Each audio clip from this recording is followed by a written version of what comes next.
আসসালামু আলাইকুম রহমতুল্লাহি বারাকাতু। ইলেকট্রনিক্স চ্যানেলে আপনাকে স্বাগতম ভাইয়েরা। এটা হলো একদম অনেক আগের একটা এলসিডি টিভি, এলজি 43 ইঞ্চি এলজি টিভিটা।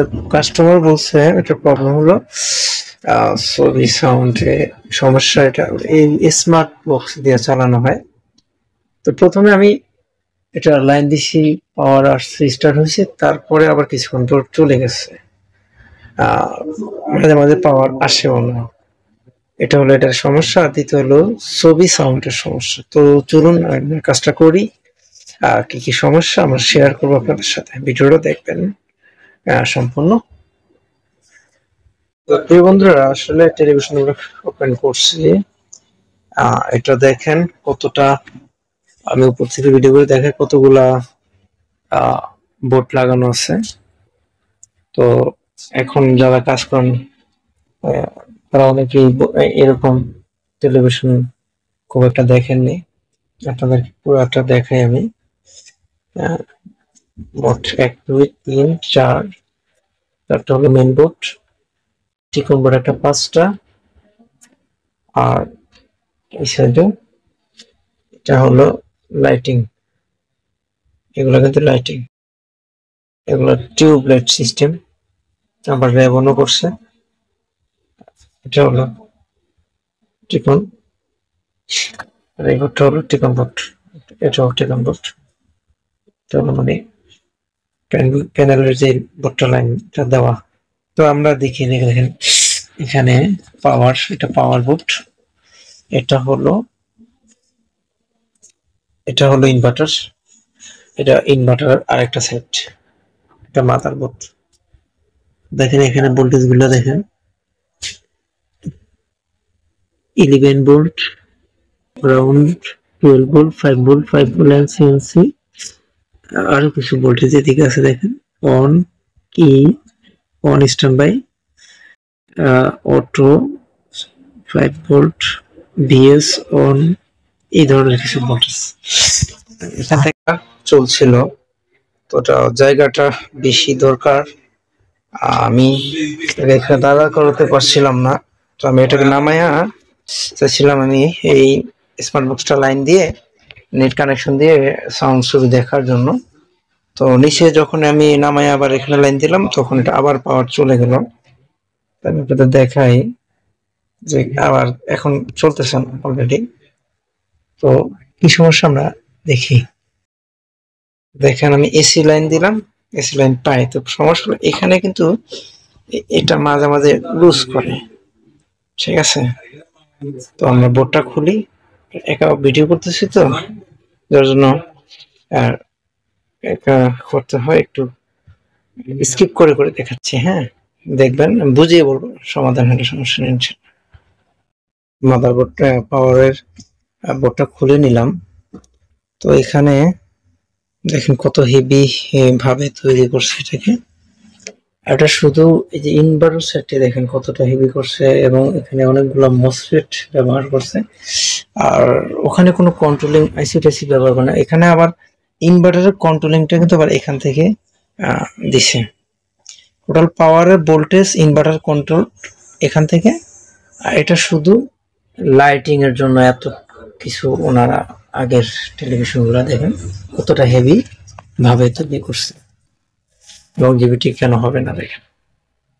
তো আমরা এটার মানে চোখ দিয়ে দেখে যে ফল্ট পার্টস গুলার একটু অন্যরকম দেখে মনে হলো, সেটা হলো আমি আগে খুব সাবধানে খুলছি, যাতে এখানে এই যে 300 ভোল্টের প্লাস যে ভোল্টেজটা আছে, এটা অনেক সময় চার্জ হয়ে থাকে। তো আমি এই সব স্ট্যান্ডে হাত লাগাই না, খুব সাবধানে খুলছি। খোলার পর দেখলাম যে না, 300 ভোল্টের চার্জ নেই, ঠিক আছে। তো 300 ভোল্ট চার্জ না, এখানে এই যে একটা এই যে স্টিয়ার পাওয়ার আছে, স্টিয়ারের উপরে এই ডাটা খুব হিট খেয়ে আছে। তো আমরা এটাকে সন্দেহ করছি, তারপরে আমি ভোল্টেজ মেপে বাকিটা দেখব।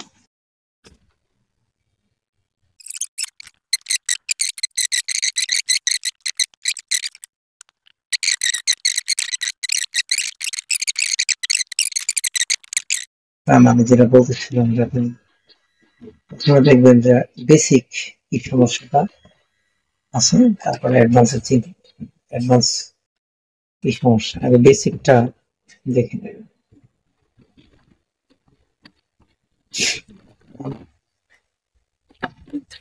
সোল্ডারিং করলাম, ঠিক এত বড় যে আমার জায়গায় সমস্যা হয়ে যাচ্ছে। আরো কিছু সোল্ডারিং করবো, কিছু সোল্ডারিং করা উচিত।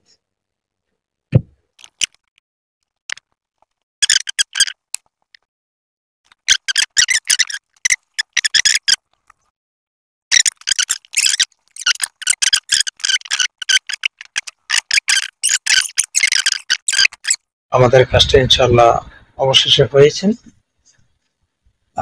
আমরা কমপ্লিট করেছি। তো আমি ফিটিংস এর আগে আপনাদের টোটাল বিষয়গুলো আবার একটু দেখাতে চাই, কি কি আমি কাজ করছি। আই এম সরি, মানে আমি বাই লাইন ভিডিও করতে পারতেছি না। প্রথমত এখানে ভিডিওর সেটআপ নাই, তাছাড়া ভিডিও করার মতো একটা সহকারীও নেই।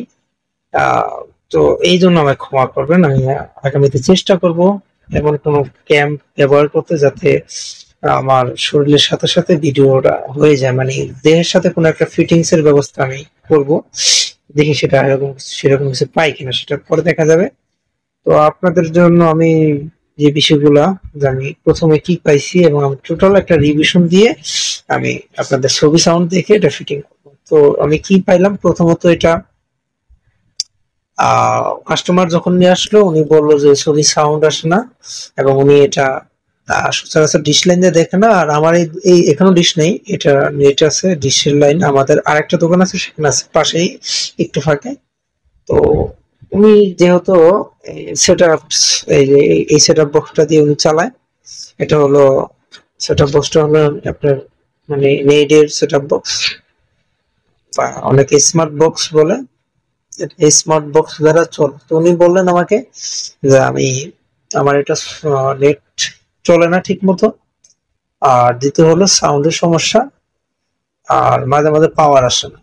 তো নেটে চলে না, এটার জন্য তো অবশ্যই এটা দায়ী, কারণ এটা তো স্মার্ট সার্কিট না, এটা হলো এটা এলসিডি টেলিভিশন, যেটা নন স্মার্ট। তো নেট বা ইত্যাদির জন্য আমি এটাকে ধরলাম। আর সাউন্ডের জন্য প্রথমত ভাবছি এটার জন্য হতে পারে, কারণ নেট যেহেতু বের হয়ে যায় সাউন্ডও বের হয়ে যেতে পারে। তো পরবর্তীতে আমি আরেকটা নতুন স্মার্ট বক্স লাগালাম। ও হ্যাঁ, আরেকটা কথা বলতে ভুলে গেছি, আমার কালকার পাওয়ারের যে বিষয়গুলো ছিল সেটা তো লাস্ট পর্যন্ত আপনাদের দেখানো হয়নি। পাওয়ারের আমি দেখাইলাম, টোটাল সোল্ডারিং গুলো করলাম, অপর দিকে এই ডায়োডটা চেঞ্জ করলাম, এবং এ টু জেড বিশেষ যেগুলাই আমার কাছে ড্রাই মনে হয়েছে আমি সেখানে সোল্ডারিং করছি। পাশাপাশি এই যে এখানে আপনার একটা রেগুলেটর অনেক বেশি ড্রাই পাইছি, আর এটা এই জ্যাকটাও ড্রাই ছিল, এখন মাদারবোর্ডও ড্রাই ছিল।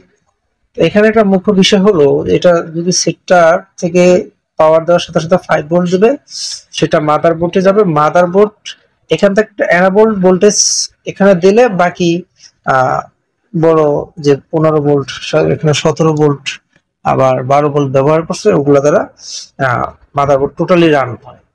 তো এটা ওই প্রবলেমটা ছিল, যেটা মানে আপনার অ্যানাবল ভোল্টেজটা নিয়ে একটু সমস্যা ছিল, যার জন্য আমি এগুলো ড্রাই সোল্ডারিং করে দিয়েছি। এখন সব সময় সেট চলে আর সমস্যা করতেছে না। মানে বেসিক সমস্যা পাইছি, কোনো পার্টস বা বড় কোনো পার্টস আমি খারাপ পাইনি। বেসিক বিশেষ করে এই যে একটা সাইডটা বেশি ড্রাই, এবং এই ড্রাই ছিল, এখান থেকে যদি অ্যানাবল ভোল্টেজ লুজ খায় তাহলে তো এটা অবশ্যই সেটটা স্টার্ট নেবে না, পাওয়ারটা অন হবে না। তো যার জন্য এগুলো আমি ড্রাই সোল্ডারিং করছি। করার পরে যখন সেট সবসময় চলতেছিল, পাওয়ারের সমস্যা দেখা দেয়নি, তখন আমি এই স্মার্ট বক্স লাগিয়ে যখন চালাইছি সাউন্ড দিচ্ছিল। তো এটা সাউন্ড মাঝে মাঝে আসতো ক্যান ক্যান করে, সাউন্ডের জন্য এই এখানে একটা আইসি ব্যবহার করছি, এটার নাম্বারটা ঠিক দেখি একটু দেখি বলি, নাম্বারটা TAS5709, এটা একটা 48 পিনের অডিও আছে। এটা হলো কি একটা কমপ্লিট, এখান থেকে ডাটা দেয়, শুধু এখানে ডাটা দেওয়ার পর এটা ডাটাটাকে অডিওতে কনভার্ট করে সাউন্ড অ্যাম্পলিফাই করে টোটালি এই আইসিটা কাজ করে। এখান থেকে আমি কোনো আলাদা একটা এই যে অডিও কাট লাগাইছি বা একটা মডিউল লাগাইছি বলা যায়, অডিও একটা মডিউল, ছোট একটা মডিউল ব্যবহার করছি। মানে ধরেন এই যে এরকম একটা বা এর থেকে ছোট একটা মডিউল ফিটিং করা, যার জন্য দেখা যাচ্ছে না, একটা মডিউল আমি ব্যবহার করছি। কারণ এই আইসি না পাওয়া যাবে, না আইসি কোনো কিছু এখন পাওয়া যাবে সম্ভব না, যার জন্য আমি একটা মডিউল ব্যবহার করছি। এবং এখানে তো মডিউল ব্যবহার করার পর সবচেয়ে বড় চ্যালেঞ্জিং বিষয় হচ্ছে এখানে কোনো অডিও নেই, এটা আছে অডিও ডাটা, যেটা দ্বারা আমি লাইন দিলে আমি অডিও পাই না। তখন আমি এই যে এখানে অডিও আউট করছে, ভিডিও আউট করছে, এখান থেকে আমি অডিও আউটটা নিয়ে এখানে ইনপুট করে দিয়েছি। এখন আমার সেটা সাউন্ড, ছবি, পাওয়ার ইনশাল্লাহ সবকিছু ঠিক আছে। তো আমি একবার আপনাদের এই কথা অবস্থায় পাওয়ারটা দিয়ে আপনাদের সাউন্ড শোনাচ্ছি, ছবিও দেখাবেন।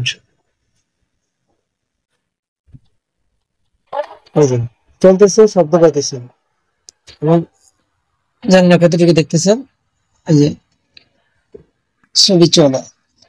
তো আমি ফুল শুটিং করে আপনাদের বাকিটা দেখাচ্ছি। লাগিয়ে দিছি, ব্যাকপার্টটা লাগালাম। মজার বিষয় হলো এই ব্যাকপার্টটা হলো স্টিল বা টিনের বলা যেতে পারে। এই ব্যাকপার্টটা প্রথম দেখলাম যে কোনো ব্যাকপার্ট এরকম একটা এলজি টেলিভিশন, মডেল নাম্বারটা